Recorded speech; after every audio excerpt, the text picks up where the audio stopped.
ఇరువురిని బట్టి, దైవజనులను బట్టి, అలాగే దైవజనురాలను బట్టి నేను ఎంతగానో సంతోషిస్తాను.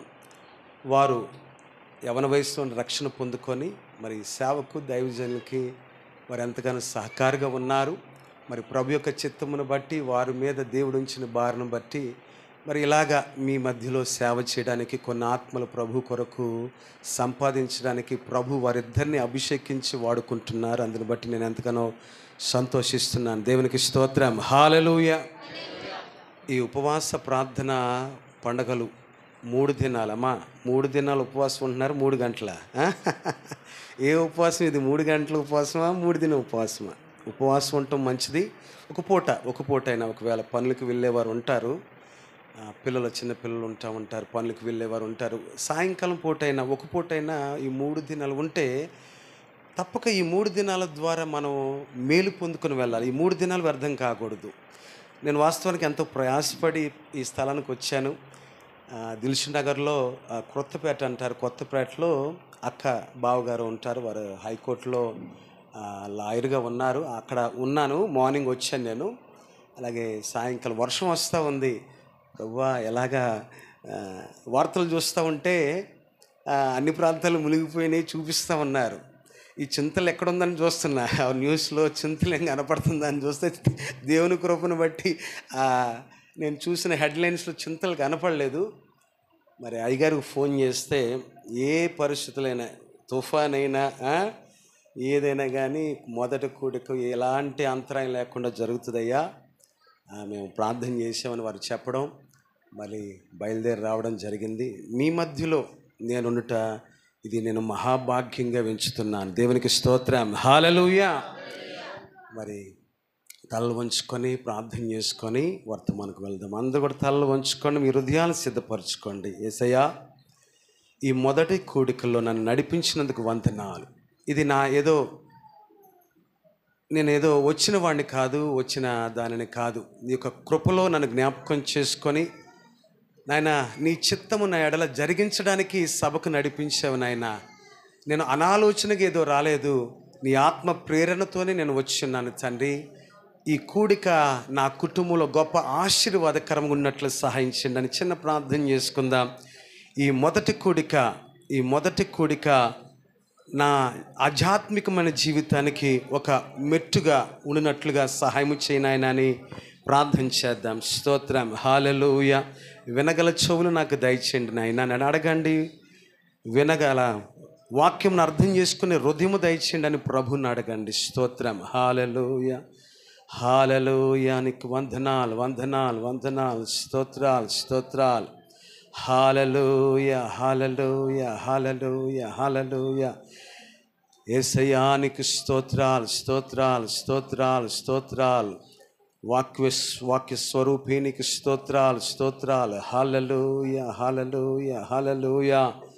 దేవానికి వందనాలు.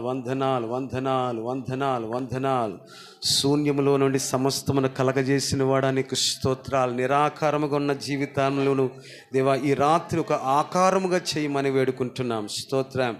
హల్లెలూయా, హల్లెలూయా. శూన్యముగా ఉన్న జీవితములను నాయనా నీ వాక్యము చేత నింపమని వేడుకుంటున్నాము తండ్రి. నీకు స్తోత్ర.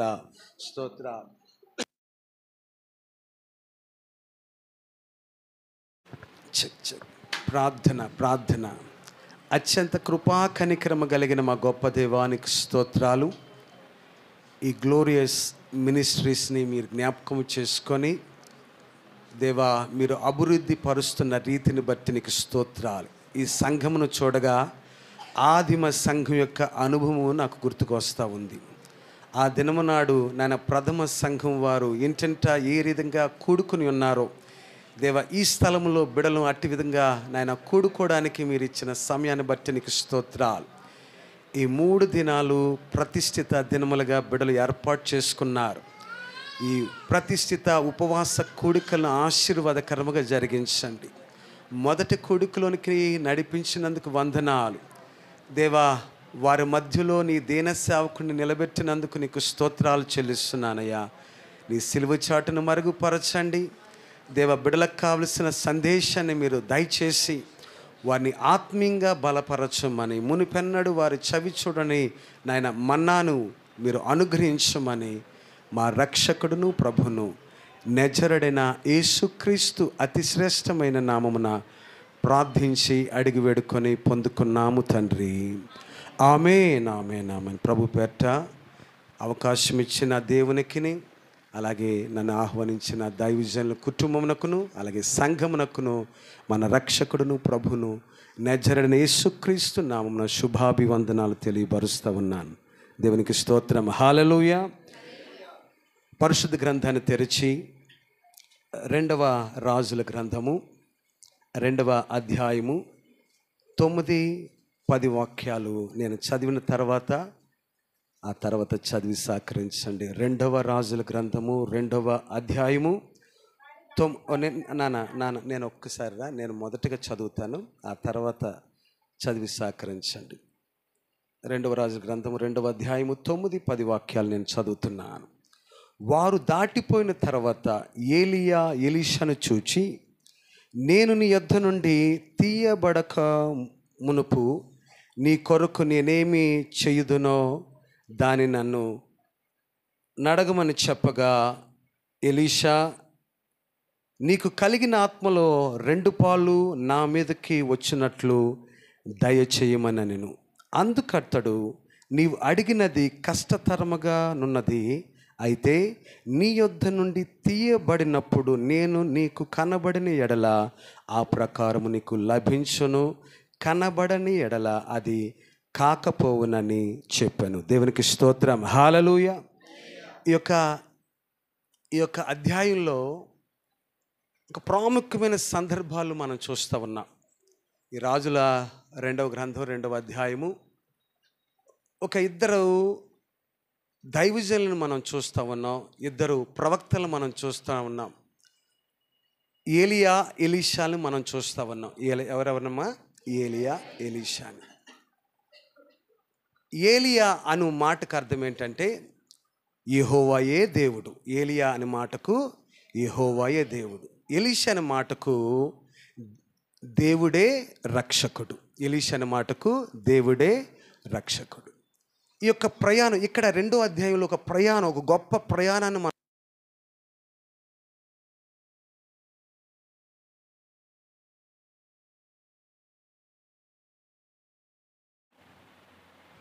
ఇక్కడ ఒక ప్రయాణాన్ని మనం చూస్తూ ఉన్నాం. ఈ ప్రయాణంలో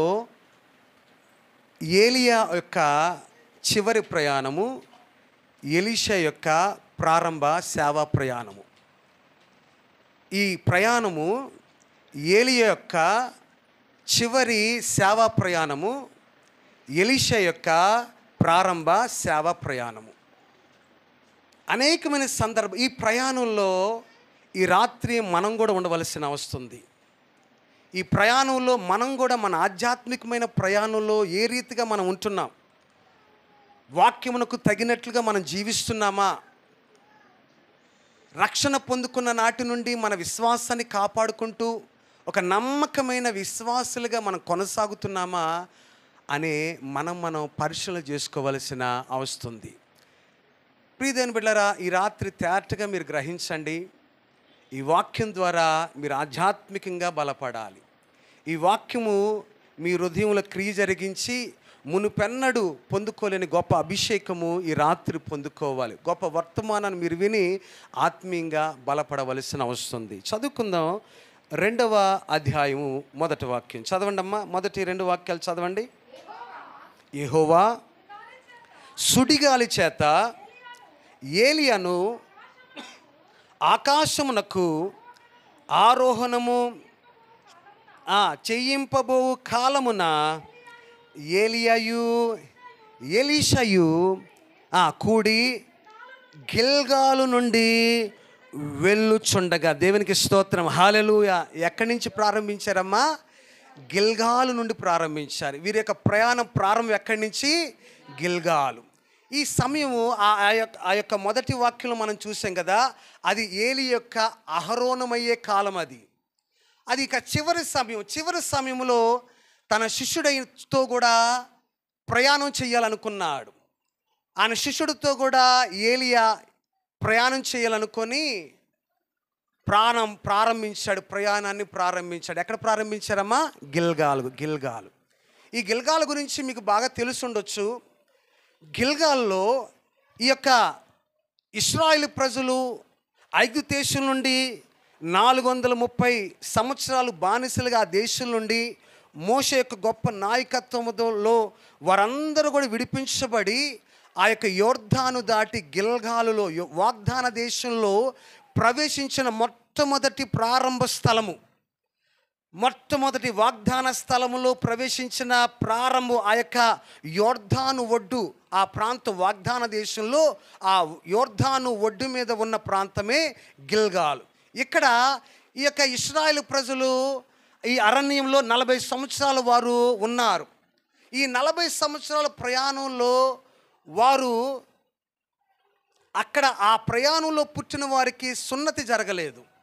ఆ ప్రయాణంలో పుట్టిన వారు ఆ యొక్క 40 సంవత్సరాల కాలంలో పుట్టిన వారికి సున్నతి జరగలేదు. ఆ పైబడి ఉన్నవారు ఇశ్రాయేలు యొక్క ఆచార ప్రకారం ప్రతి మగ పిల్లవానికి సున్నతి సున్నతి జరగాలి. అయితే ఆ యొక్క ఐగుప్తు నుంచి విడిపించబడిన తర్వాత ఆ ప్రయాణంలో వారు సున్నతి జరగలేదు కాబట్టి వారు వాగ్దాన ప్రదేశంలో ప్రవేశించగానే యెహోషువ యొక్క నాయకత్వంలో వారు యోర్దాను దాటారు. ఆ యొక్క యోర్దాను ఒడ్డున అనగా గిల్గాల్ అనే ప్రాంతంలో రాతి కత్తులు చేయించుకొని అక్కడ ఉన్న ఆ యొక్క ఎవరికైతే సున్నతి జరగలేదో వారందరికీ కూడా సున్నతి జరిగించారు. ఎందుకు ఆ సున్నతి జరిగించడానికి గల కారణం ఏంటంటే అది దేవునితో వారుకున్న ఒక ప్రత్యేకమైన సందర్భం, దేవుని జనులుగా పిలువబడ్డానికి. మన భాషలో చెప్పుకోవాలంటే వారు దేవుని కొరకు ఒక ప్రత్యేకంగా జీవించడానికి ఆ దినము తీర్మానము చేసుకున్న స్థలమే గిల్గాలు. దేవుని కొరకు ప్రత్యేకంగా జీవించడానికి తీర్మానం చేసుకున్న స్థలం ఏంటంటే గిల్గాల్. గిల్గాల్ అనే మాటకు అర్థం ఏంటంటే దొర్లించబడుట. ఏం మాట అమ్మా? దొర్లించబడుట. మీకు తెలుసు గిల్గాల్ అనే మాటకు ఏమి దొర్లించబడిందంటే వారు అనేక సంవత్సరాలు బానిసలుగా జీవించారనే ఆ పేరు దొర్లించబడింది. అది నాన్న ఆ సమయమందు ఏమి దొర్లించబడిందంటే, ఏమి తీసివేయబడిందంటే అనేక సంవత్సరాలు ఇశ్రాయేలు ప్రజలు ఆ యొక్క ఐగుప్తు దేశంలో బానిసలుగా ఉన్నారు అనే నింద తొలగించబడింది.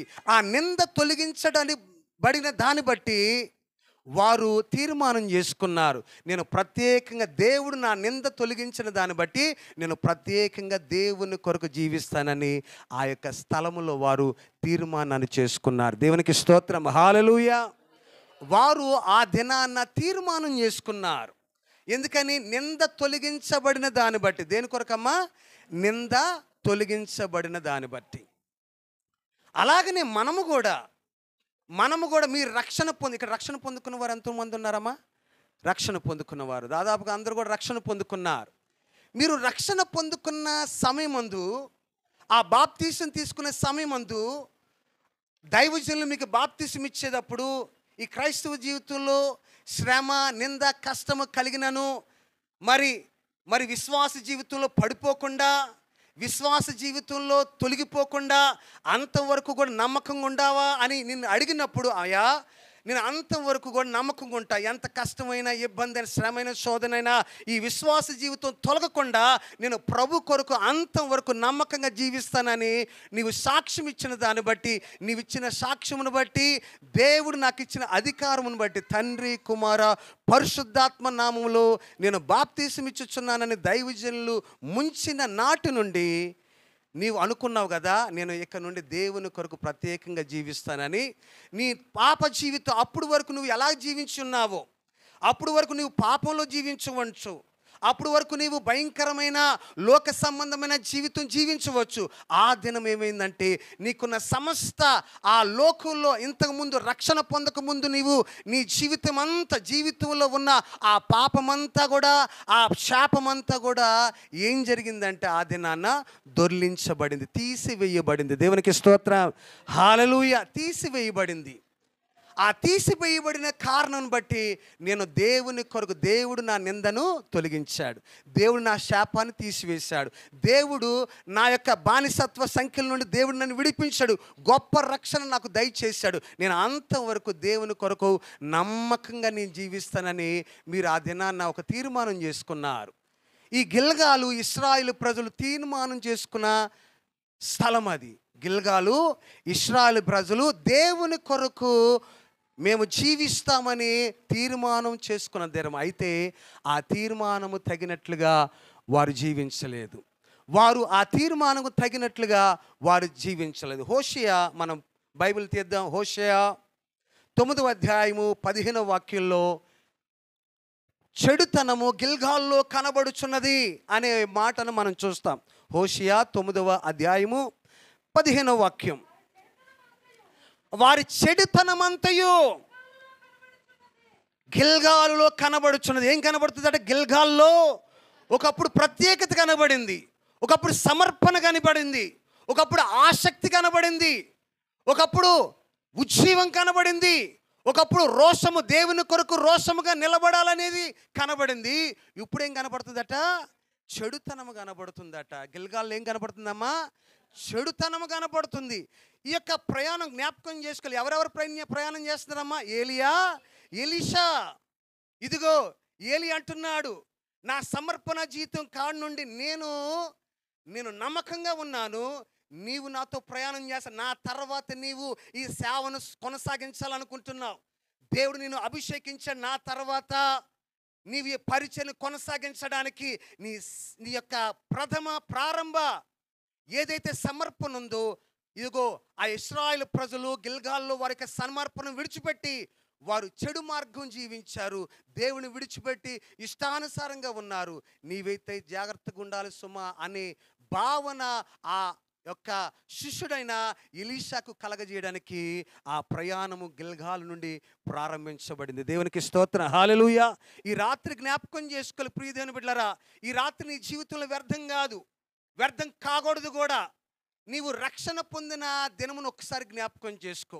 అంత పరిశుద్ధత ఈ సమయం ఉందా? అంత ఆసక్తి ఈ దినమును కూడా ఉందా? అంత యథార్థత, అటు ప్రార్థన జీవితము, అటు అభిషేకము ఈ యొక్క కాలములో కూడా ఉన్నదా? ఎంతకాలం అయింది? ఒకసారి నువ్వు రక్షణ పొందుకుని ఒకసారి జ్ఞాపకం చేసుకో. ఆ దినము ప్రత్యేకంగా జీవిస్తామని ఇశ్రాయేలు ప్రజలు ఒక తీర్మానం చేసుకున్నారు గిల్గాల్లో. అయితే కాలము దొర్లే తర్వాత వారు చెడు మార్గంలో దేవునికి ఆయాసకరముగా జీవించారు. గిల్గాలులో ఏం కనబడుతుందమ్మా? అప్పుడు చెడుతనం, మంచితనం లేదు, యథార్థత లేదు, పరిశుద్ధత లేదు, నమ్మకం లేదు, ప్రార్థనా జీవితం లేదు, పరిశుద్ధాత్మ అభిషేకం లేదు. సమస్తమును పోగొట్టుకొని వారు చెడు నడత జీవించేవారుగా ఉన్నారు. ప్రియమైన బిడ్డలారా, జ్ఞాపకం చేసుకో. ఈ రాత్రి ఆ యొక్క రక్షణ పొందిన దినము నాడు ఏ రీతిగా నీవు ఉన్నావో అలాగే ఈరోజు కూడా నీవు అలాగే ఉన్నావా? ఒకసారి పరిశీలన చేసుకొని, సభలు ఎందుకో తెలుసా, ఈ కొడుకులు ఎందుకో తెలుసా? మనం వాక్యం వినడానికి కాదు, వాక్యం విని దాన్ని బట్టి సరి చేసుకోవడానికి. ప్రియమైన బిడ్డలారా, ఎప్పుడు కూడా ఏ దైవజనులు చెప్పినా, ఎవరు చెప్పినా కూడా వాక్యము సరి చేసుకోవడానికే. ఈ ఏర్పాట్లన్నీ కూడా సరి చేసుకోవడానికే, సమస్తము ఉన్నది కూడా సరి చేసుకోవడానికి. అందుని బట్టి సరి చేసుకోవలసిన అవసరం ఉంది. సంఘంలో ఒక ఆవిడ ఉంది, సుందరమ్మ అనే ఒక ఆవిడ ఉంది. ఆమె సంఘంలో చాలా నమ్మకంగా ఉండేది, దైవజనులకి బహు సమీపంగా ఉండేది, దేవుని మందిరంలో చక్కగా పరిచర్య చేసేది. ఆమె చాలా ఆ మందిర పనిలో చాలా నమ్మకంగా ఉండేది. చక్కగా ప్రతి ఆదివారము ఆయా కూడికల సమయంలో వచ్చి చక్కగా పరజాలు వేస్తూ ఉండేది, కుర్చీలు వేస్తూ ఉండేది, కావలసిన అవసరాలన్నీ కూడా చూస్తూ ఉండేది. ఆమెను బట్టి దైవజనులు ఎంతగానో సంతోషించేవారు. ఒకసారి సుందరమ్మ గారి యొక్క ఇంటికి వెళ్దామని దైవజనులు వారి ఇంటికి వెళ్ళగా వారు భర్త ఉన్నారు. ఆ భర్తను అడుగుతున్నారు దైవజనులు, అయ్యా, సుందరం ఎంతో ప్రార్థనా పరురాలు, దేవుని అభిషేకం చేత నింపబడి పరిశుద్ధాత్మతో నింపబడి ఎంతో ఉజ్జీవంగా ఉంటుంది. మరి నీవైతే దేవుని సంధికి రానివాడిగా ఉంటున్నావు, నీవైతే దేవుని సంధికి ఎప్పుడు రానివాడిగా ఉంటున్నావు. మీ భార్య అని సుందరమ్మ దేవునికి ఎంతో నమ్మకస్తురాలుగా జీవిస్తుంది, నీలో అట్టి నమ్మకం కనబడట్లేదని ఆ దైవజనులు అడిగినప్పుడు ఆ యొక్క యజమానుడు చెబుతున్న మాట ఏంటంటే, అయ్యా, మీకు సుందరమ్మ గారి విషయం మీకు ఒక్క సైడే తెలుసు. సుందరమ్మ గారి గురించి ఒక్క సైడే తెలుసు. అందుకని మీరు ఆమెను బట్టి చాలా మంచిగా మీరు చెప్తా ఉన్నారు. కానీ మీ దగ్గర చక్కగా చాలా వినయంగా ఉంటది గానీ, ఒకసారి ఆమె ఉన్నప్పుడు ఇంటికొస్తే, ఆమె ఉండగా మీరు ఇంటికొస్తే, చాటుగా ఒకవేళ మా సంభాషణ వింటే, ఆ సుందరమ్మ యొక్క విషయం అంతా కూడా తెలుస్తదయ్యా. అసలు నేను మందిరానికి రాకపోవడానికి గల కారణం సుందరమ్మేనయ్యా. మీ సుందరమ్మయ్యా. నేను మందిరానికి రాకపోవడం గల కారణము సుందరం. పక్కన నడిస్తే నడవద్దంటది.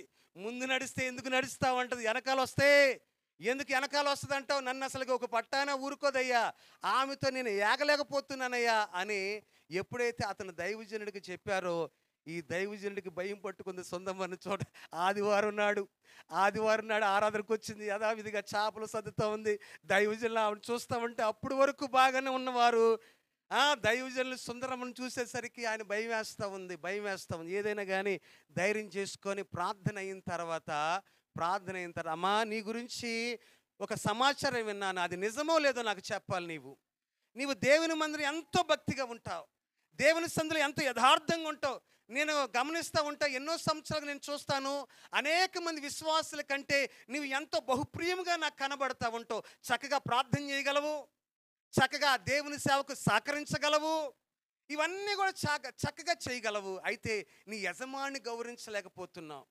నీవు నోరెక్కువని నీ యజమానుడు చెప్తున్నావు. అది మంచిది కాదుగా నీ ఆధ్యాత్మికమైన జీవితాన్ని అని చెప్పినప్పుడు వెంటనే ఆమె దైవజనుల యొక్క పాదాలు పట్టుకునయ్యా, నిజమే నేను సంఘంలో యథార్థంగా కనబరుచుకుంటున్నాను కానీ ఇంటి దగ్గర నాకు ఆ పరిస్థితి లేదు నాయనా. సంఘంలో నేను కనబరుచుకుంటున్నాను కానీ నా ఇంటి దగ్గర అటు విధంగా నేను జీవించట్లేదా. నా సమర్పణ పోగొట్టుకుంటున్నాను, నా ఆసక్తిని నేను పోగొట్టుకున్నానయ్యా. మొదట నాకుండిన ప్రేమ ఇప్పుడు కనబరచట్లేదు. నిజమేనయ్యా. ఆ యొక్క పాదాలు పట్టుకొని క్షమాపణ వేడుకొని తిరిగి భర్త దగ్గరికి వెళ్ళి సమాధానపడ్డారు. దేవునికి స్తోత్రం. హల్లెలూయా. ప్రియమైన బిడ్డలారా, జ్ఞాపకం చేసుకోవాలి, మనము రక్షణ పొందిన దినములు ఎలాగున్నామో ఇప్పుడు కూడా అదే రకంగా ఉండాలి. రక్షణ పొందిన 3 నెలలు కూడా ఎవరిని కదపలేం. ఒక టీవీ చూడరు, ఎవరైనా ఏమైనా ఫోన్ చూస్తే కూడా చాలా తిడతారు. 3 నెలలు. ఎన్ని నెలమ్మా? ముచ్చటగా 3 నెలలు. ఆ తర్వాత సీరియల్తో ప్రారంభించబడుతుంది. కొద్దిగా సీరియల్తో ప్రారంభించబడి సినిమాల దాకా వెళ్ళి ఇవాళ పరిస్థితులు చాలా మారిపోయినాయి. ఇదివరకులా లేవు. మాకు చిన్నప్పుడు కనీసం ఇంట్లో టీవీ కూడా ఉండేది కాదు. ఆ దినాల్లో టీవీ కూడా నాన్నగారు గొప్ప సేవకులు గుడివాడ ప్రాంతంలో, మాకు టీవీ కూడా ఉండేది కాదు. మీ చిన్నప్పుడు మేము అలవాటు చూడాలిగా, చిన్నప్పుడు చూడాలనుకుంటాం కదా, పక్కన టీవీ ఉంటే అక్కడికి వెళ్ళి చూస్తూ ఉండేవాళ్ళు. అక్కడ ఒక విశ్వాసం ఉండేది ఎక్కడ టీవీ దగ్గర. ఆ టీవీ ఒక్కరికే ఉండేది. అందరూ వచ్చి అక్కడ చూస్తూ ఉండేవారు. మా సంఘంలో ఉన్న విశ్వాసం కూడా వచ్చి టీవీ చూస్తూ ఉండేది. సినిమా ఇతర కార్యక్రమాలు చూస్తూ ఉండేది. చూసేది ఊరికి నువ్వు ఉండొచ్చు కదా. ఫైటింగ్ జరిగితే స్తోత్రాలు చెప్పడం ఇక్కడ. అయ్యా స్తోత్రం, అయ్యా స్తోత్రం, స్తోత్రం అయ్యా. అసలుకి కొట్టుకుంటూ ఉంటే ఈ ప్రార్థన ఎక్కువ అయిపోద్ది అక్కడ. నాకు అన్ని జ్ఞాపకం వస్తామండి. ప్రియమైన బిడ్డలారా, చాలామంది ఎందుకు వీటన్నిటినీ దూరంగా ఉండడానికి గల కారణం ఏంటంటే మనం పరిశుద్ధతను పాడు చేస్తూ ఉంటాయి. ఇవాళ ఈ ప్రపంచంలో మనం చూస్తూ ఉన్నా నిజంగా చాలా మనం భయంకరమైన దినాల్లో ఉన్నాం. అవకాశం పాడవడానికి, విశ్వాసము పడిపోవడానికి బహు అవకాశాలు నేటి దినాల్లో ఎక్కువ. విశ్వాసము పాడవడానికి మరి టీవీలో చాలా ఎన్నో కార్యక్రమాలు వస్తాయి. జబర్దస్త్ లాంటివి, ఇలా సరదాగా గడిపేవి కూడా చూసేవి కూడా ఇవి మంచివి కాదు ఆధ్యాత్మికమైన జీవితానికి.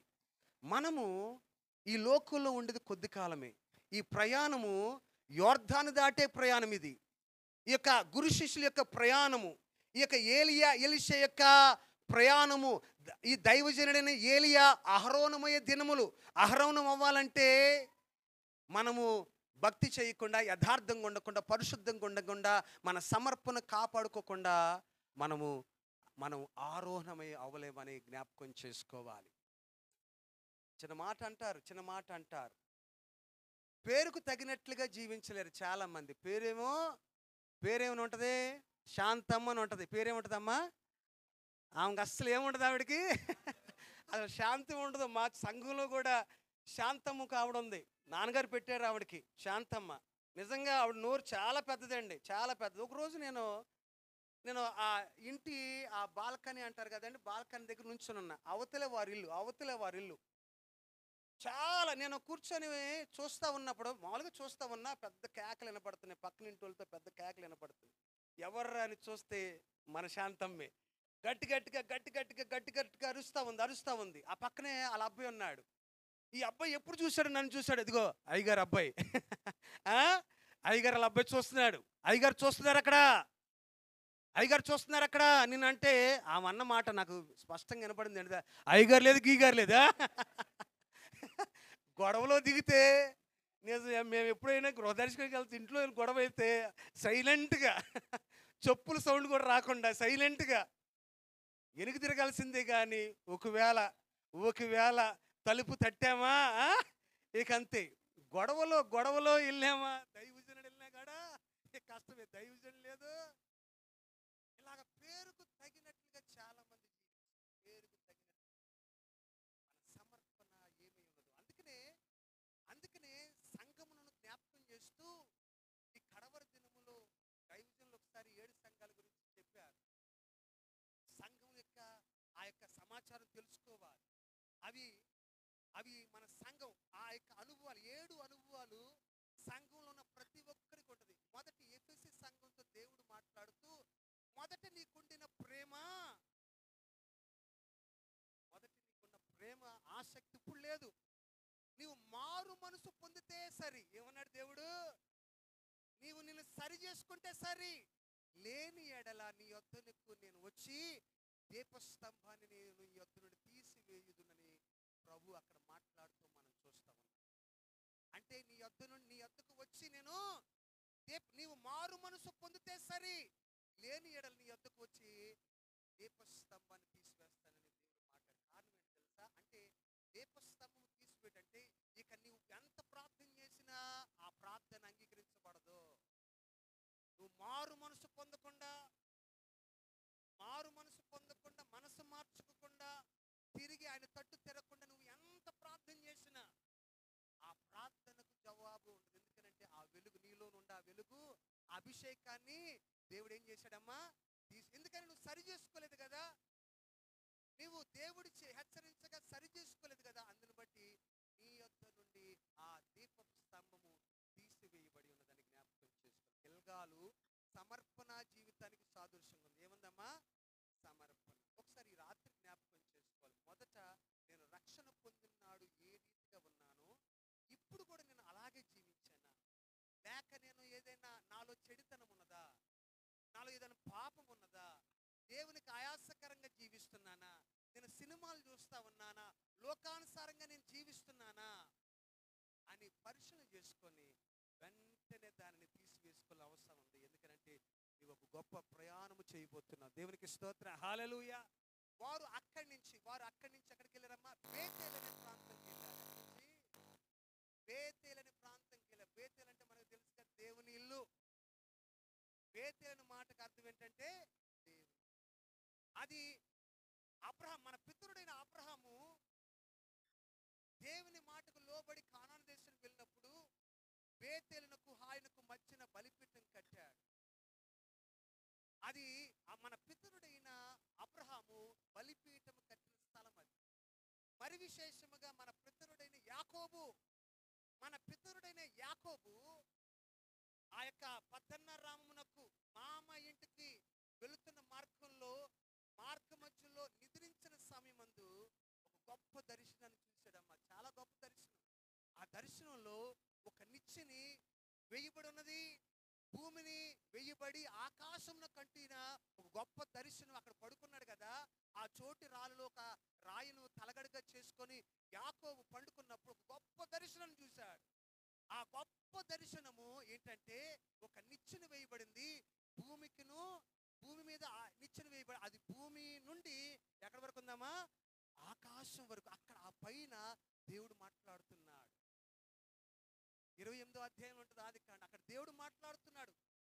ఆ యొక్క అధ్యాయంలో ఆ యొక్క సందర్భంలో దేవుడు మాట్లాడుతున్నాడు. ఒకసారి ఆ మాట తెద్దామమ్మా. ఆ, ఆ, యాకోబు నిద్ర తెలిసి 28వ అధ్యాయం 11 చదువుకుంటున్నామమ్మా. చదవండి అమ్మా. 15 కూడా సార్, 15 చదవండి. ఒక చేట చేరి ప్రొద్దుగూకినందున అక్కడ ఆ రాత్రి నిలిచిపోయి ఆ చోటి రాళ్ళలో ఒకటి తీసుకొని తలగడగా చేసుకొని అక్కడ పండుకున్నాడా. అప్పుడు అతడు ఒక కలగా నేను ఒక నిచ్చెన భూమి మీద నిలపబడి ఉండెను. దాని కొన ఆకాశం నుండెను. దాని మీద దేవదూతలు ఎక్కుచూ దిగుచూ ఉండెను. దేవునికి స్తోత్ర, హల్లెలూయా. ఆ యొక్క నిచ్చెన మీద దేవదూతలు ఎక్కుచూ దిగుచూ ఉండెను. తర్వాత మరియు యెహోవా దానికి పైగా పిలిచి, నీ తండ్రి అయిన అబ్రహాము దేవుడను ఇస్సాకు దేవుడనైన యెహోవాను నీవు పండుకొని ఉన్న ఈ భూమిని నీకును నీ సంతానమునకును నీ సంతానం భూమి మీద లెక్కకు ఇసుక రేణుల వలె అగును. నీవు పడమడి తట్టును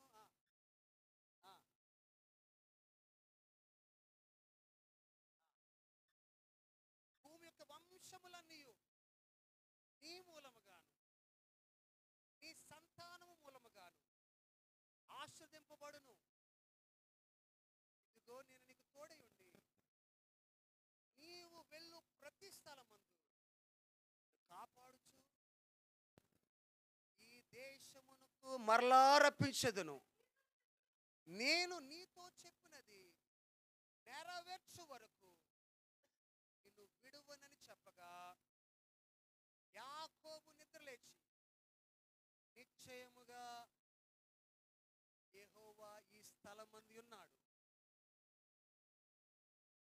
అది నాకు తెలియకపోయిన అనుకొని భయపడి, ఈ స్థలము ఎంతో భయంకరము, ఇది దేవుని మందిరమే గాని వేరొకటి కాదు. దేవునికి స్తోత్రం, హల్లెలూయా. ఆ రోజు యాకోబు గొప్ప దర్శనాన్ని చూశాడు. దేవుని యొక్క దర్శనాన్ని చూశాడు. అప్పుడప్పుడు యాకోబునికి అబ్రహాము చెప్పేవాడు, అప్పుడప్పుడు ఇస్సాకు యాకోబును చెప్పినవాడు. ఆ దేవుని యొక్క స్వరము, ఆ దేవుని యొక్క దర్శనాన్ని యాకోబు విన్నాడు. ఒక నిచ్చెన వేయబడిందట. ఆ నిచ్చెన భూమినకు ఆకాశం అట్టి ఉంది. దేవుడు ఎక్కుచూ ఆ స్థలం ఏంటో తెలుసా? ఆ స్థలం దేవదూతలు ఎక్కుతూ దిగుచూ ఉన్నారు. ఆ ఎక్కుతున్న దేవదూతలు దేవుని మందిరంలో నీవు చేసే ప్రార్థనలన్నీ కూడా దేవుని దగ్గర తీసుకెళ్తారు. దేవుని యొద్ద నుండి జవాబు వారు తీసుకొస్తున్న గొప్ప దర్శనాన్ని యాకోబు చేశాడు. దేవునికి స్తోత్రం. అందుకే దానికి ఇది నిత్యముగా దేవుని స్థలం, ఇది దేవుని గవినే గాని వేరొకటి కాదు. ఈ స్థలము ప్రార్థనకు జవాబు దొరికే స్థలము, ఈ స్థలము వాగ్దానములు నెరవేర్చబడే స్థలము, ఈ స్థలము కుటుంబములను ఆస్వాదించబడే స్థలం ఇది అని యాకోబు ఆ స్థలమునకు బేతేలని పేరు పెట్టాడు. కూచా అనే పేరు ఉండేది. అయితే ఆ తర్వాత యాకోబు దానికి ఏం పేరు పెట్టాడమ్మా? బేతేలని పేరు పెట్టాడు. బేతేలని మాట దేవుని ఇల్లు, దేవుని ఇల్లు, అది దేవుని ఇల్లు. అనేకమైన వాగ్దానాలు పొందుకున్న స్థలం అది. ఒక గొప్ప దర్శనము పొందుకున్న స్థలం అది. ప్రార్థనకు జవాబు దొరికిన స్థలం అది. కుటుంబములు ఆస్వాదించబడే స్థలం అది. నలుదిశలుగా నీ సంతానము విస్తరించబడెదరు అనే ఒక గొప్ప వాగ్దానం పొందుకున్న స్థలం అది. ఆ స్థలంలో తన తలగడుగా చేసుకున్న రాయి తీసుకొని దాని మీద నూనె పోసి ఇది దేవుని మందిరం అనబడినని అక్కడ దానికి బేతేల్ అని పేరు పెట్టాడు. దేవునికి స్తోత్రం, హల్లెలూయా. ఆ స్థలము గొప్ప కార్యములు జరిగే స్థలము. అయితే ఆ బేతేల్ అనే స్థలము తర్వాత విగ్రహములకు నిలవమైపోయింది, అన్య దేవతలకు నివాస స్థలముగా మార్చబడింది. యెరొబోము యొక్క రాజైన విభజించబడిన దేశముల యొక్క పరిపాలన కాలములో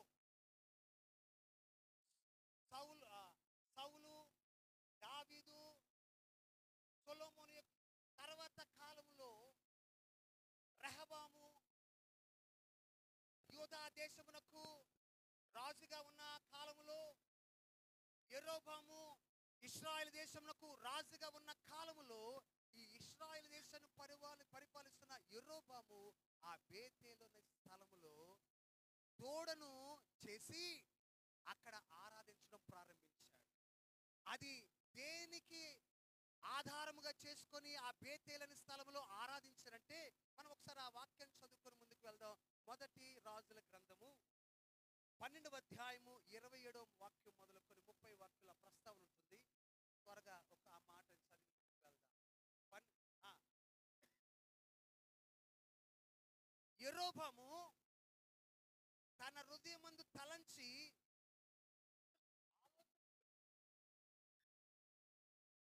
రెండు బంగారపు దూడలను చేయించి జనులను పిలిచి, యెరూషలేమునకు పోవుట మీకు బహు కష్టము, ఇశ్రాయేలు వారా, ఐగుప్తు దేశం నుండి మిమ్మల్ని రప్పించిన ఈ మీ దేవుడు ఇదే అని చెప్పి ఒకటి బేతేలునందును ఒకటి దానునందును ఉంచని. ఇక్కడ మనం చూస్తా ఉన్నాం, అక్కడ యెరూషలేములో సొలొమోను ఒక చక్కటి మందిరాన్ని కట్టారు. అందరూ వెళ్ళి అక్కడికి వెళ్ళి ఆరాధించేవారు. ఈ యొక్క యెరొబాము ఆలోచన వచ్చింది, వీళ్ళందరూ కూడా యెరూషలేము వెళ్ళి అక్కడికి వెళ్తున్నారు, అయితే ఈ ప్రాంతంలో ఒక దేవతను మలిచి వారు ఆ ప్రాంతానికి వెళ్లకుండా చేయాలని ఆలోచన చేసినప్పుడు, ఎలాగైతే వారి పితరులు సీనాయి పర్వతం దగ్గర సీనాయి మైదానములో దైవజనుడు మోషే దేవునితో మాట్లాడడానికి వెళ్ళిన సమయమందు వీరు మోషే కొరకు నిరీక్షించక, వారు మా కొరకు మా ముందు నడుచుటకు ఒక దేవతను చేయమన్నట్లుగా అదే యొక్క కాన్సెప్ట్ని, అదే యొక్క ఆచారాన్ని ఈ బేతేలులో పెట్టాడు. ఆ దినము నాడు ఆ దేవుడు తన బాహువు చాపి ఆ యొక్క ఇశ్రాయేలు ప్రజలను ఐగుప్తు దేశం నుంచి విడిపిస్తే, ఇశ్రాయేలు చేసిన భయంకరమైన పొరపాటు ఏంటంటే, వారు ఒక బంగారపు దూడను చేసి ఒకవేళ ఏదో అక్కడ భజన చేసుకున్నా, దానికి ఏదో మొక్కుబళ్ళు చేసుకున్నా, పూజలు చేసుకున్నా సరిపోయేది. వారు చేసింది ఏంటో తెలుసా? ఐగుప్తు ఆ యొక్క బంగారపు దూడ చేసుకొని ఇదే ఐగుప్తు దేశం నుండి మనం నడిపించిన దేవుడు ఇదే అని దానికి సాష్టాంగ నమస్కారం పెట్టి అక్కడ సమాధాన బలులు అర్పించారు. కీర్తన భాగంలో చదువుతూ 106వ కీర్తన 19 నుండి 22వ వాక్యం వరకు చదువుకుందాం. 106వ కీర్తన 19 నుండి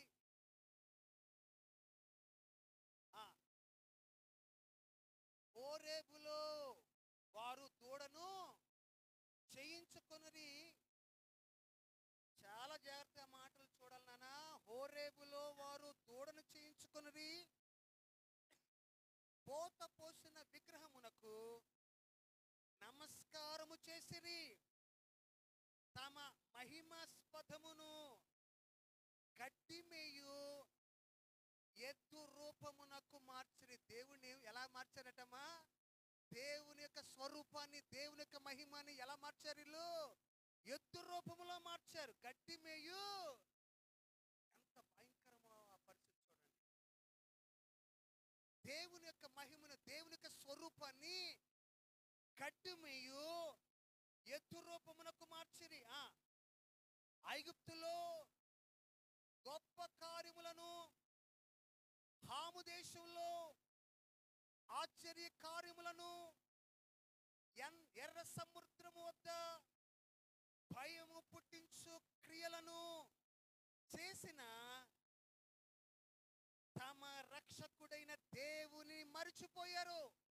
ఇశ్రాయేలు ప్రజలు ఎన్ని అద్భుతాలు చూశారంటే, దేవుడు అనేకమైన అద్భుతాలు ఇశ్రాయేలు ప్రజల యొక్క కళ్ళు ఎదుట జరిగించాడు.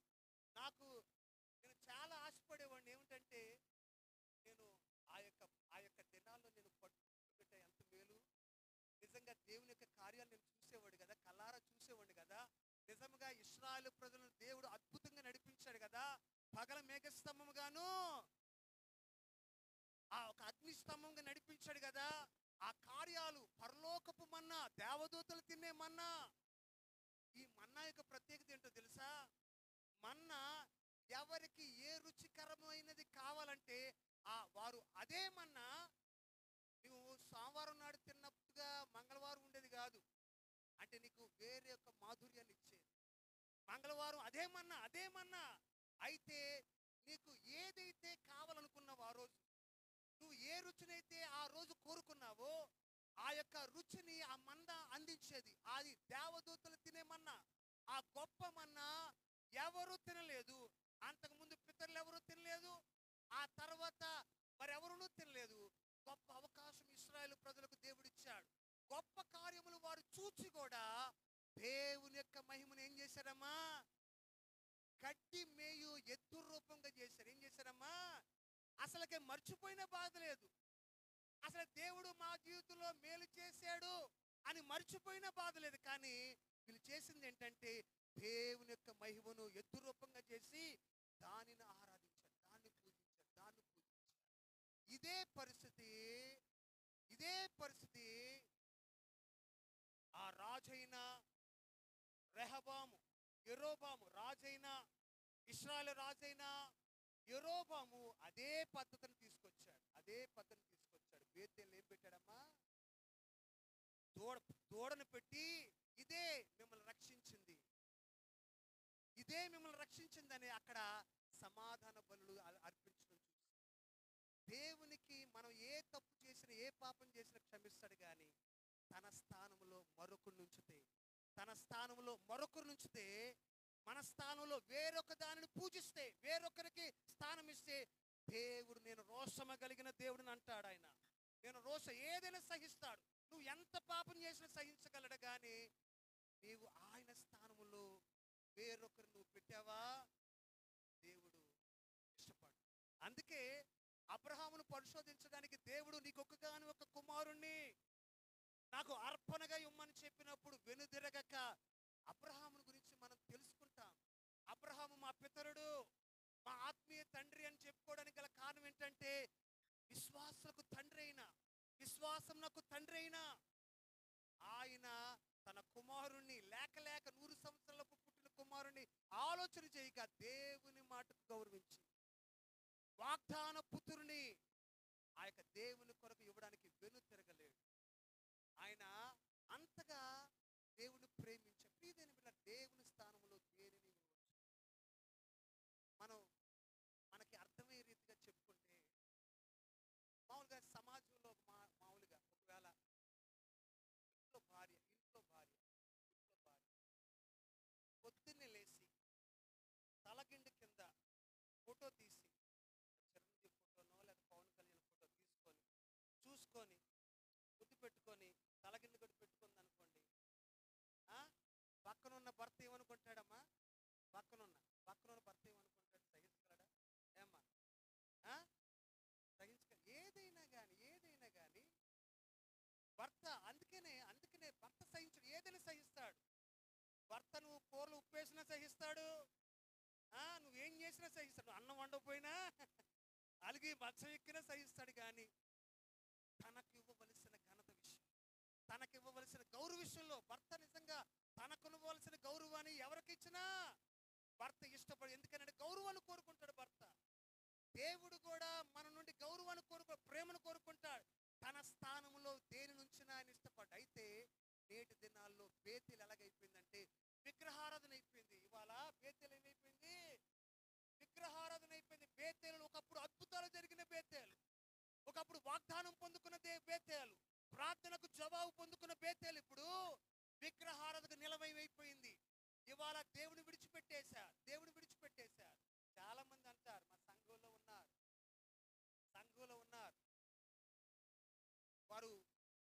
వారి కొరకు ఎంతగానో ప్రార్థన చేస్తాం.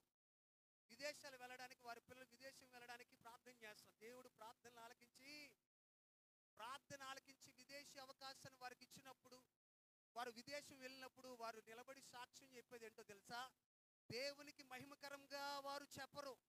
దేవుడు మా యొక్క సంఘ ప్రార్థన, దైవజనుల యొక్క ప్రార్థన ఆలకించి మా కుటుంబంలో ఒక గొప్ప కార్యము దేవుడు జరిగించాడని సాక్ష్యం వారు చెప్పరు. కానీ మా కుమార్తె ఎంత తెలివిగలదండి, అసలు ఈ వీసా ఇంటర్వ్యూని ఎంత గొప్పగా అటెండ్ చేసిందండి, పని అయిపోయిందా చెప్పేటప్పుడు చెప్పే మాటలన్నీ కూడా ఏంటి, పని అవ్వక ముందంతా కూడా మా కొరకు ప్రార్థన చేయండి దైవజనుడా, మా కొరకు ప్రార్థన చేయి, మా కుటుంబం కొరకు ప్రార్థన చేయి, మా అమ్మాయి కొరకు ప్రార్థన చేయి, ఉద్యోగం కొరకు ప్రార్థన చేయి. ఉద్యోగం వచ్చిన తర్వాత మన తెలివిట్టాడు. ఉద్యోగం వచ్చిన తర్వాత అప్పుడు వరకు ప్రార్థనలు, ఉద్యోగం రాగానే తెలివితాడు. మా సంఘంలో కుటుంబం ఉంది. అయ్యగారు మా చరిత్ర అంతా చెప్పేస్తారు అనుకుంటారు. లైవ్లో ఒకవేళ ఈ హైదరాబాద్ వెళ్ళి మా సంఘపురం అంతా కూడా తీసేస్తారు అనుకుంటారు.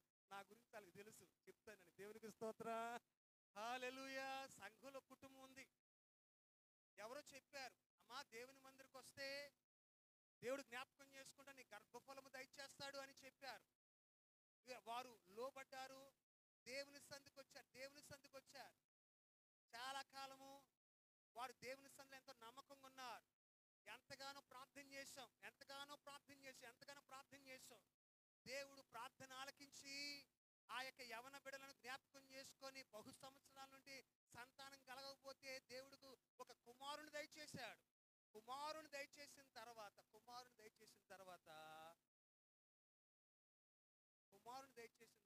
ఈ అమ్మాయి ఉంది చూడండి, అమ్మాయి వాళ్ళ అమ్మ గుణదల్లో అబ్బాయి పుడితే గుణదల్లో గుడ్డు కొట్టిస్తానని అక్కడ పేరు పెడతానని మొక్కుకుందట. అబ్బాయి పుడితే మా బిడ్డలను జ్ఞాపకం చేసుకొని దేవుడు సంతానం ఇస్తే గుణదలు తీసుకొని, మా విజయవాడలో ఉందిలేండి, గుణదలకి తీసుకెళ్ళి ఆ మరియం కొండ దగ్గర మా పిల్లోడికి అందరికి కొట్టించేసింది. ఆదివారం రోజు అందరు గుళ్ళు కనపడుతున్నారు ఇక్కడ మందిరంలో. ఇదేంటి వీళ్ళు చెప్పకుండా వీళ్ళు ఏం చేశారు నాయన అని చెప్పి విషయం కనుక్కుంటే, అయ్యగారు మా అత్తగారు దేవుడు సంతానం ఇస్తే నాకు తెలుసు వాళ్ళ సంగతి, అలా చేస్తారని తెలుసా, ఇదిగో మీరు దేవుడు మిమ్మల్ని జ్ఞాపకం చేసుకున్నాడు, మీ నిందను తొలగించి మీకు కుమారుని ఇచ్చాడు, మీరు పిచ్చి పనులు మాత్రం చేయొద్దని ముందుగానే హెచ్చరించా. అయినా కానీ లోబడక వారు వెళ్ళి ఆ విగ్రహముల దగ్గర వారు సాగిలి పడి వచ్చారు. ఇది ఎంత అవమానం అమ్మా, ఎంత అవమానం! అంత మాత్రం కాదు, నిన్న ఆదివారం మా సంఘంలో ఒక ఆయన ఫోన్ చేశారు. అయ్యా, చాలా కాలం ప్రార్థన చేశాం, కుమారుడు ఇంజనీరింగ్ సీట్ కొరకు ప్రార్థన చేశాం. ఇంజనీరింగ్ సీట్ కొరకు కాలేజీలో, తను అనుకున్న కాలేజీలో సీట్ కొరకు ప్రార్థన చేశాం. దేవుడు జ్ఞాపకం చేసుకుని ఇంజనీరింగ్ సీట్లో ఇచ్చాడు. మన ఫోన్ చేశారు, అయ్యా నాగపట్నం వెళ్తున్నా, కొద్దిగా ప్రార్థన చేయండి. ఏంటి, ఎక్కడికమ్మా?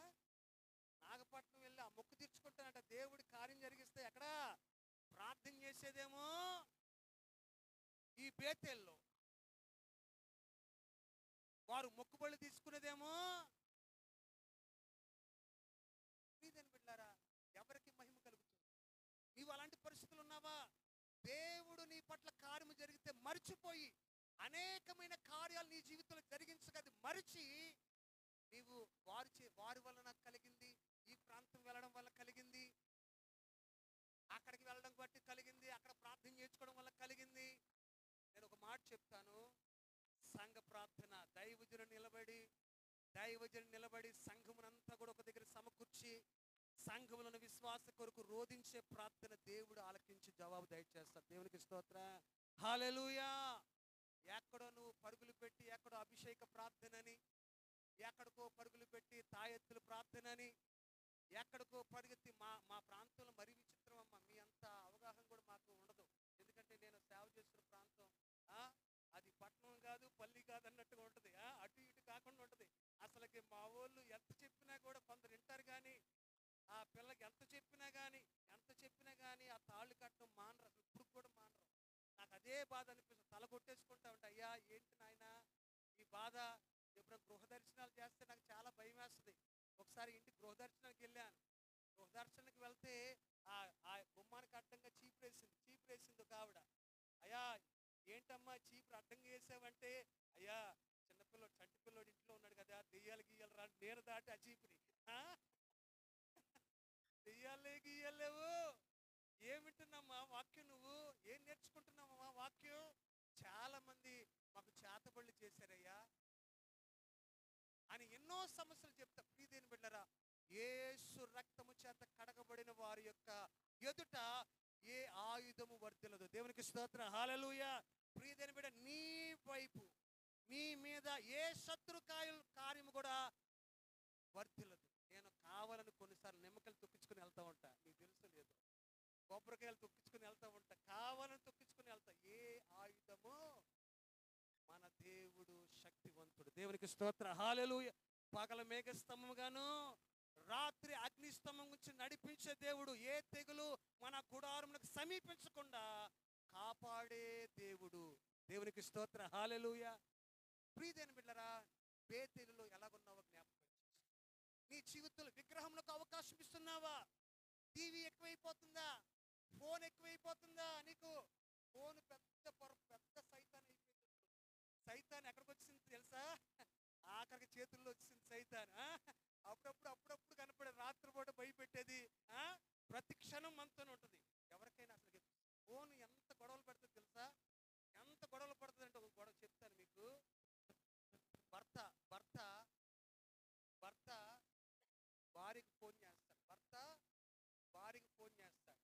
ఫోన్ చేయగానే ఆ ఫోన్ ఒకసారి లిఫ్ట్ చేయలేదనుకోండి భార్య, వెంటనే మధ్యలో ఒకరు దూరతారు. ఎవరో ఒకరు దూరి, ప్రస్తుతము మీరు చేస్తున్న నెంబరు స్పందించట్లేదు. ఏంటి, నేను ఫోన్ చేస్తే మా ఆవిడ స్పందించదా? నిజంగా ఎప్పుడైనా ఫోన్ ఎవరైనా ఎత్తకపోతే ఎంత కోపం వస్తుందో తెలుసా మీకు? ఎంత కోపం వస్తుందో తెలుసా? ఇదివరకు ఆ సమస్యలు లేవు. అసలుకి ఏంటి, అసలు నేను ఫోన్ చేస్తే అసలుకి స్పందించరా, మాట్లాడరా అనే కోపం. ఇవాళ శత్రువు అనేక రీతిలుగా విశ్వాసం బాధపడుతుంది. బేతేలు దేవుని సన్నిధుల స్థలం, అది వాగ్దానములు నెరవేర్చబడే స్థలం, అది దేవుని యొక్క మహిమ చేత నింపబడిన స్థలం, అది మన పితరుడైన అబ్రహాము కనులారా దేవుని యొక్క దర్శనాన్ని చూసిన స్థలం, అది దేవుని యొక్క స్వరము విన్న స్థలం, అది ఆ స్థలమునకు బేతేలని పేరు పెట్టి, నిత్యముగా ఇది దేవుని సన్నిధే గాని, ఇది పరలోకము గమనే గాని వేరొకటి కాదని అక్కడ ప్రతిష్ఠించిన స్థలం, అది. ఈ స్థలముని విడిచిపెట్టి ఈ స్థలములో విగ్రహారాధన, ఈ ఇంటిలో విగ్రహారాధన చేయమాకండి. అనేకమైన దేవుని కంటే ఎక్కువగా దేనిని భావించమాక. ఇల్లు ఈ యొక్క ఏలియా ఎలీషాలు ఎక్కడున్నారమ్మా? బేతేలుకు వచ్చారు.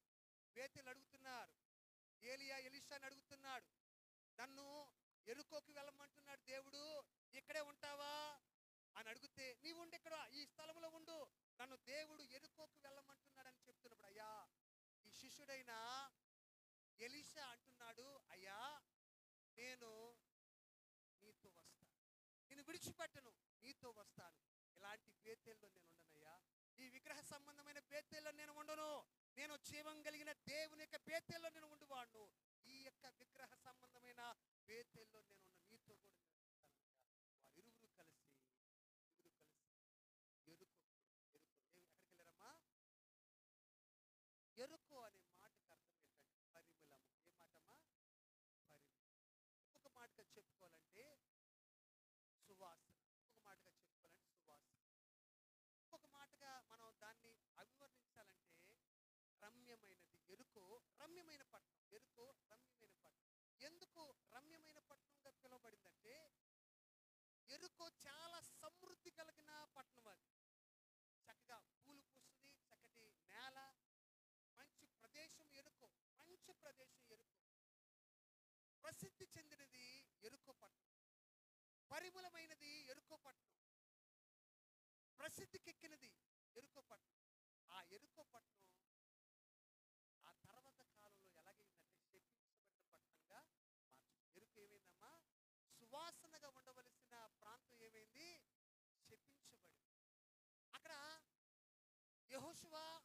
ప్రాంతాన్ని శపించాడు. ఎందుకని శపించాడంటే ఈ యొక్క కానాను దేశంలో యెహోషువ యొక్క నాయకత్వంలో ప్రవేశించిన ఇశ్రాయేలు ప్రజలకు మొట్టమొదటిగా వచ్చిన పట్టణం ఏంటంటే యెరికో పట్టణం. ఏ పట్టణం అమ్మా? యెరికో.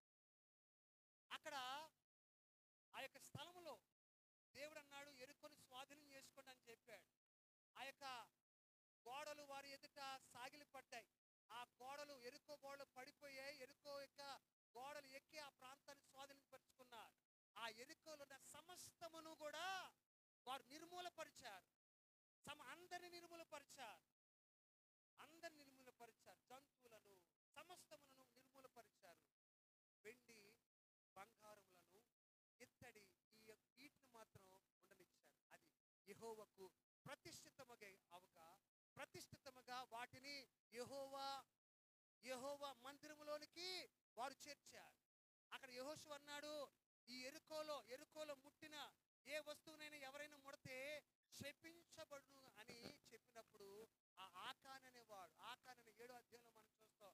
యెహోషువ గ్రంథం 7వ అధ్యాయంలో ఆకాన్ అనేవాడు శపించబడిన వాటి విషయమై పొరపాటు చేశాడు. దానిలో దొంగిలించాడు. అందులో చాలా వారు ఆకాను పొరపాటు చేయడం వల్ల ఆ యొక్క ఇశ్రాయేలు ప్రజలందరి మీదకి దేవుని యొక్క ఉగ్రత వచ్చింది. వారు ఆ యొక్క యెరికో పట్టణం తర్వాత ఆయన చిన్న పట్టణం మీదకి వారు యుద్ధంకి వెళ్ళారు.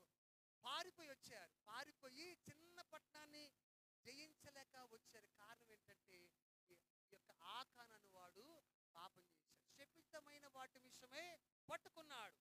చెయ్యకూడని పని ఆకాను చేశాడు. ఈ ఆకానికి ఉన్న పేరేంటో తెలుసా? శ్రమ పెట్టువాడు. ఆకాన్ అనే పేరుకి అర్థం ఏంటో తెలుసా? ఇశ్రాయేలును శ్రమ పెట్టినవాడు. ఆయన శ్రమ పెట్టినవాడు, ఆశీర్వాదములు పొందుకోకుండా నష్టపరిచిన వాడు ఆకాను. ఈ మొట్టమొదటిగా ఏదైతే ఉంటుందో అది దేవుని సంబంధమైనది. అది దానిలో ఏది కూడా ముట్టకూడదు. ఆ యెరికో శపించబడ్డానికి గల కారణం ఏంటంటే ఆకాను దేవునికి సంబంధించిన వాటి విషయమై వాడు దొంగిలించాడు. ప్రియమైన బిడ్డలారా, మనం బహుగా వింటా ఉంటాం. ఆదాము హవ్వల గురించి మనం వింటా ఉంటాం. దేవుడు చెప్పాడు, తోటలో సమస్త వృక్ష ఫలములు మీరు నిరభ్యంతగా తినవచ్చు, కానీ ఆ తోట మధ్యలో ఉన్న ఆ వృక్ష ఫలములు మాత్రం మీరు తినకూడదు. తినుదినమున నిత్యముగా మీరు చచ్చెదరని చెప్పారు. ఎందుకు తినవద్దన్నారంటే అది దేవునికి సంబంధించింది. ఒక ప్రత్యేకమైన దేవునికి సంబంధించింది అది. దేవుడు అన్ని తినమన్నాడు, ఆ ఒక్కటి దాన్ని విడిచిపెట్టమన్నాడు. మనకేం కావాలి? ఆ ఒక్కటే కావాలి ముందు. దేవుడికి ఏదైతే ప్రతిష్ఠించబడిందో అదే మనకు కావాలి. కొన్ని అనువాదాల్లో వ్యాఖ్యానాల్లో చెప్పారు, దేవుడు చెప్పిన వెంటనే వారు తిన్నారట. అది ఏదైతే చెప్పిన వెంటనే దేవుడు చెప్పాడు అరే తినమాకండి, ఇది ఆదామా తినమాక, ఇది మంచిది కాదు, చస్తావు అని చెప్పాడు. వెంటనే ఆయన అలా పంపించి దేవునికి సంబంధించింది తినుట ఆశీర్వాదం. మీరు ఎలాగా మీ ఆధ్యాత్మికమైన ఎలా సంఘంలో మాత్రం ప్రతి ఒక్కరు దశభాగం మొట్టమొదటి నేను నేను ఏ సమయంలో ఉన్నా కానీ వెంటనే వారికి జీతం వచ్చిందంటే వెంటనే మందిరం దశమ భాగం తీశారు. ఇదేను బిడ్డ, దేవుడు అది కోరుకుంటున్నాడు. ఎందుకంటే నిన్ను మిగతా వాటన్నిటిలో కూడా ఆశీర్వదించడం. ఈ దశమ భాగాన్ని ఎవరు కోరుకుంటున్నారు తెలుసా? అపవాది కూడా కోరుకుంటున్నారు. నీ యొక్క దశమ భాగాన్ని, ప్రథమ ఫలాన్ని దేవుడు కోరుకుంటున్నాడు. అలాగే అపవాది కూడా. దానికి ఎందుకు తెలుసా? అది ఎందుకు కోరుకుంటూ తెలుసా? ఈ యొక్క సమస్త విషయంలో మొదటగా చేయబడిన వాడే హెలీల్. ఆడి పేరు హెబ్రీ భాషలో వాని పేరు మన సైతాన్ అని ముద్దుగా పిలుస్తాం కదా. లూసిఫర్, లాటిన్ భాష లూసిఫర్ అంటారు. మనమేం ముద్దుగా సైతాన్ అంటాం కదా. దాని హీబ్రూ భాష హెలీల్. ఈ సృష్టిలో మొట్టమొదటిగా చేయబడిన వాడే. దేవుడు ఎప్పుడైతే ఆ యొక్క హెలీలు గర్వించి తన యొక్క సింహాసనం కంటే ఎక్కువగా చేసుకున్న దాన్ని బట్టి దాన్ని తోసివేశాడు. అయితే దేవుడు తన స్వరూపమందు, తన పోలికమందు ఈ మానవుడు చేసుకున్నాడు. దేవుడు మనతో సహవాసం చేస్తాడు. మనతో చక్కగా మాట్లాడు. ఆదాము హవ్వలతో దేవుడు మాట్లాడుతున్నాడు. ఈ యొక్క అపవాదికి ఇవి చూసి దానికి ఎలాగైనా కానీ దాని కోరికేంటి? ఆదాము హవ్వల్ని ఆ ఏదెను తోటల నుండి వెళ్ళగొట్టాలి. దాని ప్లాన్ ఏంటమ్మా? ప్లాన్ ఏంటి? ఏదైనా తోట నుండి ఆ యొక్క దేవునితో వారు సంభాషించుట, దేవునితో ముచ్చటించుట, దేవునితో వారు గడుపుట ఈ అపవాదికి ఇష్టం లేదు. అందుకని ఏ రీతి చేతైనా కానీ ఆ యొక్క ఏదైనా తోటలో వారు ఉండకూడదు, దేవునితో వారు గడపకూడదు, ఆశీర్వాదాలు పొందుకోకూడదనే ఉద్దేశంతో వారి యొక్క హృదయంలో, ఈ అవ్వమ్మ హృదయంలో ఏం పెట్టిందమ్మా? చెడు సమాచారం పెట్టింది. ఆడవాళ్ళు తొందరగానే పడిపోతారు. ఇవాళ మరి ఈ రాష్ట్రంలో ఎలాగుందో తెలియదు కానీ మా రాష్ట్రంలో అన్ని డోక్రా మావోళ్ళకి, ఆడవాళ్ళకి, మగవాళ్ళ చేతిలో ఏదన్నా డబుల్ బెడ్రూమ్ ఫ్లాట్, తాళాలు వాళ్ళకి, మా మగవాళ్ళకి ఏ అధికారం లేకుండా నాయకులే చేసేసారు అమ్మా, నాయకులే చేసేసారు. వాళ్ళు మాట్లాడలేకపోతున్నప్పుడు ఈ అవమ్మ చక్కగా సాతాను మాట బాగా తలకెక్కించుకుంది. ఎవరు చెప్పినా మగవాడు వింట కానీ భార్య చెప్తే వినాలి, రూల్ అది. ఎవరు చెప్పిన ఇంట్లో అమ్మ చెప్పినండో నాన్న చెప్పినండో భార్య చెప్తే వినాలి. మరి ఆ ధర్మం అక్కడి నుంచి వచ్చిందేమో మరి తెలియదు కానీ అవ్వమ్మకి అపవాది చెప్పాడు. వెంటనే అపవాది అవ్వమ్మతో చెప్పడం అక్కడి నుంచి వేరే కారణం ఏంటో దేవుడు వద్దన్న పని చేసి శాపగ్రస్తులయ్యారు. వారిని బట్టి వారు శపించబడలేదు కానీ, ఎందుకంటే దేవుడు వారి ఇరువురు దీవించాడు. దేవుడు ఆస్వాదించి మీరు ఫలించి అభివృద్ధి చెందమని దేవుడు ఆస్వాదించాడు. వారిని శపించలేదు కానీ వారిని బట్టి నేల శపించబడింది. కారణం ఏంటో తెలుసా? దేవునికి చెందవలసిన దానిని ముట్టడం బట్టి. మీరు ఎలాంటి పరిస్థితులు దశ భాగం తీసే అలవాటు ఉన్నదో లేదో మీరు నాకు తెలియదు కానీ దేవునికి సంబంధించిన దేవుని సన్నిధిలో కనబడాలి. నిజంగా నాకున్న మా సంఘం నిజంగా వారు చాలా పద్ధతి కొంటారు ఇచ్చే విషయంలో. నిజంగా మా వాళ్ళు రోడ్డు పని చేసుకునే ఉంటారు కదండి, రోడ్డు పనులు చేసుకునే వాళ్ళు మా సంఘం వాళ్ళందరూ మంచి బిల్డింగ్లు కట్టుకుంటారు. తెలుసా మీకు? ఆశ్చర్యపోతారు. రోడ్డుపై వాళ్ళు మీరు చూస్తే వీళ్ళైనా రోడ్డు పని చేసుకునేది, రోడ్డు పక్కన ఎర్రమట్టి వేస్తారు చూడమ్మా, రోడ్లు పని చేస్తారు, కంకర వేస్తారు చూడమ్మా, కాలువ పక్కన ఈ యొక్క పెద్ద పెద్ద బండరాలు పేరుస్తారు చూడమ్మా, వాళ్ళే మా సంఘంలో ఎక్కువ ఉన్నవారు. వారు ఆశ్చర్యపోతారు. వారు దేవునికి సంబంధించిన దాన్ని ముట్టుకోరు. వారు ఇచ్చిన ద్వారా దీవించబడతారు. ఎరుకో శపించబడం గల కారణం ఏంటి? దేవునికి సంబంధించిన పట్టణం అది. దేవునికి సంబంధించిన పట్టణాన్ని ఆ యొక్క ఆకాను ముట్టుకోవడం ద్వారా వారిని బట్టి, ఆ ఆకాను బట్టి ఇశ్రాయేలు ప్రజలందరూ కూడా శపించబడ్డారు. ఆ ప్రాంతం అంతా కూడా శపించబడి, ఎవరైనా దాన్ని కట్ట పూనుకుంటే పెద్ద కుమారుడు, దాని యొక్క ద్వారములు నిలబెడితే చిన్న కుమారుడు చనిపోతారని యెహోషువ చేత చెప్పబడింది. అలాగా చేశారు ఒకరు. దాన్ని బట్టి పెద్ద కుమారుడు చిన్న కుమారుడు చనిపోవడం జరిగింది. శపించబడింది. ఒకప్పుడు సువాసన కలిగినదిగా ఉంది, సౌందర్యముగా ఉన్నది, పరిమళముగా ఉన్న ఈ ఎరుకో ఇప్పుడు ఏమిటంటే శపించబడిందిగా ఉంది. కారణం ఏంటో తెలుసుగా? ప్రతిష్ఠితమైన దాన్ని దొంగిలించడం. జ్ఞాపకం చేసుకోండి. ఎరుకో ఎలాగున్నావో జ్ఞాపకం చేసుకో. దేవునికి సంబంధించిన ముట్టమాక, ఎందుకంటే నిన్ను ఆస్వాదించడానికి దేవుడు కోరుకుంటున్నాడు. దేవుడు దాన్ని కోరుకుంటాడు. అపవాది చేతుల్లో పెడతావా, దేవుని చేతుల్లో పెడతావో తీర్మానం చేసుకోవలసిన అవసరం ఉంది.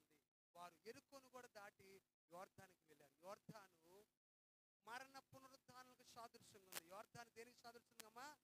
మరణ పునరుద్ధానానికి సాదృశ్యం. లోక సంబంధంగా చనిపోయి నవీనముగా జీవించడానికి సాదృశ్యంగా ఉంది. ఆ యొక్క బేతెల్లో కూడా, ఆ యొక్క ఎరుకోలో కూడా ఆ యొక్క ఏలియా అడుగుతున్నాడు ఎలీషాని, నాతో కూడా దేవుడు నన్ను యోర్దానికి వెళ్ళమంటున్నాడు, నీవు ఇక్కడ ఉండంటే అయ్యా నీతో కూడా నేను వస్తానన్నా. వారు ఆ యొక్క యోర్దానికి వెళ్ళడం, యోర్దాను దాటి వెళ్ళడం, అవతలకి వెళ్ళినప్పుడు అక్కడ యోర్దానికి వెళ్ళినప్పుడు నేను నీ యొద్ద నుండి తీయబడక మునుపు, అక్కడ గురువుగారు ఏమంటున్నారు? నీ యొద్ద నుండి నేను తీయబడక మునుపు నేను నీకు ఏం చేయాలనుకుంటున్నాను? ఎలీషాని అడిగినప్పుడు ఏలియా ఆయన అన్నాడు, నీ ఆత్మలో 2 పాళ్ళు నాకు కావాలి. నీ ఆత్మలో 2 పాళ్ళు నా మీదకి వచ్చినట్లు దయచేయమనెను. దేవునికి స్తోత్ర, హల్లెలూయా. ఇక గురువుగారు అక్కడి నుంచి ఆరోహణమయ్యే సమయం వచ్చేసింది. వెలపల యోర్దాను దాటెళ్ళారు. యోర్దాను యొక్క అనుభవం మరణ పునరుద్ధానం సూచిస్తూ ఉంది. రక్షణ పొందిన విశ్వాసి, బాప్తిసం పొందిన విశ్వాసి, నీవు పాప విషయంలో చనిపోయావని జ్ఞాపకం చేసుకో, క్రీస్తులో నూతన పరచబడ్డావని జ్ఞాపకం చేసుకొని ఇక పాపము జోలికి వెళ్ళమాక. దైవజనులు మరి బాప్తిసానికి సిద్ధపడ్డాడు ఒక ఆయన. బాప్తిసం ఇస్తా ఉన్నారు. బాప్తిసం ఇస్తే ఎంతగానో మొలగట్లేదట. ఆ యొక్క శరీరం అంతా కూడా దైవజనుల తల మీద ఉంచుతుంటే చెయ్యి మాత్రం పైకి పెట్టాడట ఆయన. ఏం పెట్టాడమ్మా? చెయ్యి మాత్రం అయ్యగారు పూర్తిగా నన్ను ముంపండి కానీ చెయ్యిని మాత్రం ముంచొద్దు, ఎందుకని చేతితో పని ఉంది. నన్ను ఒక అతను అన్నాడు, నేను ఇప్పుడు పగ తీర్చుకోవాలి.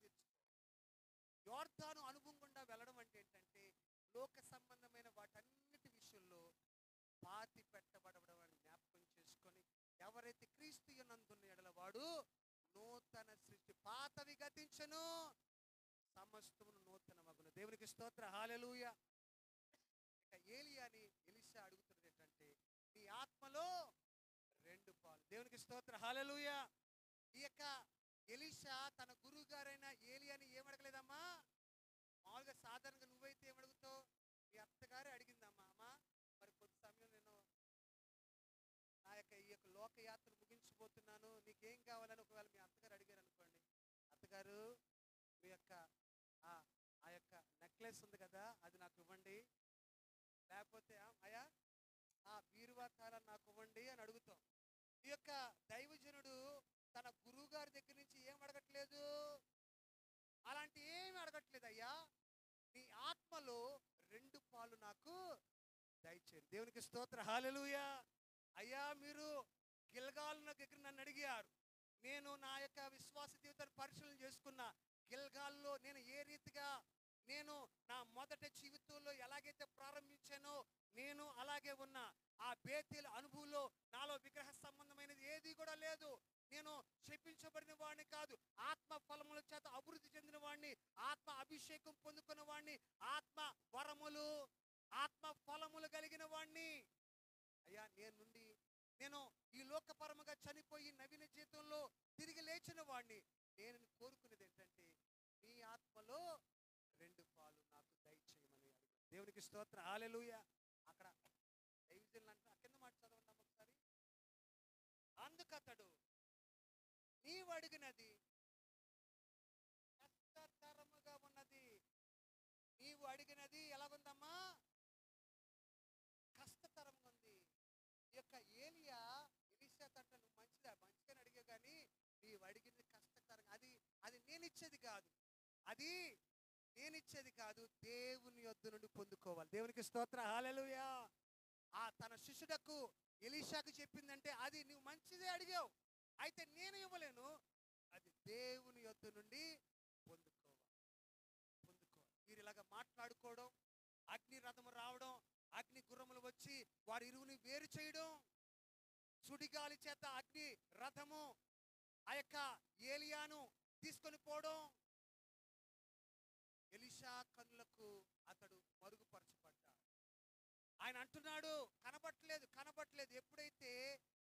ఎప్పుడైతే తన గురువుగారు ఆకాశమునకు ఆరోహణమై వెళ్ళాడో ఈ శిష్యుడు తన వస్త్రము చింపుకున్నాడు. అప్పుడు ఎలీషా తన వస్త్రము పట్టుకొని, నా తండ్రి ఇశ్రాయేలు వారికి రథమును రౌతులు నీవే అని కేకల వేసేను. కింద మాట అమ్మా.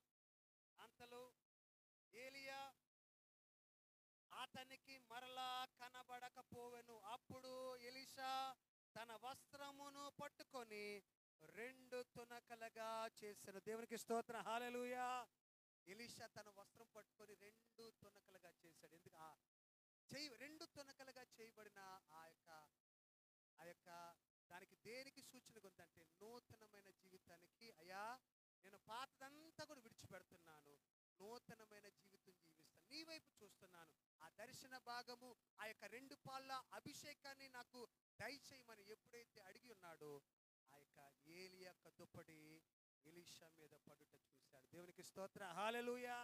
అతడు ఆ యొక్క ఎలీషా తన గురువు గారిని ఏలి యొద్ద నుండి అడిగింది ఏంటో తెలుసా? 2 పాలు అభిషేకం, 2 పాలు ఆత్మను అడిగాడు. ప్రియదేని బిడ్డ, ఈ రాత్రి కూడా నీవు అడగవలసింది ఏంటంటే, ఈ 2 పాలు ఆత్మ ఏలి తన గురుగారిని ఏలియా ఒక అద్భుతాన్ని చేస్తే ఇతడు నేను 2 అద్భుతాలు చేయాలి. ఆయన ఎన్ని అద్భుతాలు చేస్తే దానికంటే ఎక్కువగా నేను చెయ్యాలి. ఆయనకున్న భక్తి జీవితం కంటే నేను ఇంకా ఎక్కువగా ఉండాలి. ఆయనకున్న విశ్వాసం కంటే నేను ఎక్కువగా ఉండాలి. ఆయనకున్న యథార్థం కంటే నేను ఇంకా ఎక్కువగా ఉండాలి. ఆయన చేసిన సేవ కంటే నేను ఎక్కువగా చెయ్యాలి. మునుపు ఉన్న నేను దేవుని మందిరానికి చేసిన పరిచర్య కంటే నేను అడుగుపెట్టిన ఈ సంవత్సరంలో ఇంకా ఎక్కువగా చేయాలని ఒక గొప్ప తీర్మానం చేసుకున్నాడు ఎలీషా. దేవునికి స్తోత్రం. హల్లెలూయా. దేవుడు అటు గొప్ప అవకాశాన్ని ఆ వ్యక్తికి ఇచ్చాడు. దేవునికి స్తోత్రం. హల్లెలూయా. ప్రియదేని, మీ రాత్రి ఒకటే మాట చెప్తున్నా, మీరు 2 పాళ్ళ ఆత్మను పొందుకోవాలి. మీ మీ పెద్దలు ఏదైతే పొందుకోలేదో దాన్ని మీరు పొందుకోవాలి. వారు పొందుకున్న దానికంటే ఈ తరం వారు మరెక్కువగా పొందుకోవాలని దేవుని వాక్యాన్ని బట్టి మీకు జ్ఞాపకం చేస్తున్నా. దేవునికి స్తోత్రం. హల్లెలూయా. గిల్గాల్ అనుభవంలో జాగ్రత్తగా ఉండండి. మీ యొక్క సమర్పణ జీవితాన్ని కాపాడుకోండి. బేతేలులో జాగ్రత్తగా ఉన్న దేవుని సన్నిధి విగ్రహములకు స్థానము లేదు. ఎరుకో రమ్యమైన సువాసన కలిగినది, పరిమళము కలిగినది. ఆ యొక్క ఎరుకో జాగ్రత్తగా అక్కడ అక్కడ ఎరుకో పరిమళ సువాసనంగా ఉండాలి. విశ్వాసం, ఆత్మ ఫలములు, ఆత్మ అభిషేకం పొందుకోవాలి. విశ్వాసం ఏం పొందుకోవాలమ్మా? ఆత్మ ప్రేమించడం, ఆత్మ ఫలములు పొందుకోవాలి. అలాగే ఆత్మ వరములు పొందుకోవాలి. ఆ తర్వాత యోర్దాను దాటాలి. దేవుని యొక్క 2 పాళ్ళ ఆత్మను పొందుకునే వారిగా ఉండాలి. దేవునికి స్తోత్రం. హల్లెలూయా. మీ జీవితం మునుపు మీ కుటుంబాలు, మీ తరం, మీ ముందున్న తరం వారి కంటే ఎక్కువ కార్యాలు మీ జీవితంలో దేవుడు జరిగిస్తాడు. నమ్మకంగా మీ విశ్వాసాన్ని కాపాడుకున్నప్పుడు. దేవునికి స్తోత్రం. హల్లెలూయా. తల వంచి ప్రార్థన చేసుకుంటాం. అందరూ తల వంచి ఒక్కసారి ప్రార్థనలో జ్ఞాపకం చేసుకోండి. ఒక్కసారి గిల్గాల్ను జ్ఞాపకం చేసుకోండి. గిల్గాల్లో అనుభూతులు ఏ విధంగా ఉన్నావు? ఒకసారి నీవు రక్షణ పొందిన, బాప్తిసం పొందుకున్న నాడు ఏ రీతిగా ఉన్నావు ఒక్కసారి జ్ఞాపకం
దేవా నా బేతేలు ఉండాలి. దేవా నా బేతేలు ఆ మొదటి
ఫలములతో నన్ను అభిషేకం చేయుమయ్యా.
నమిదే యేసు భారమెల్ల తీసేను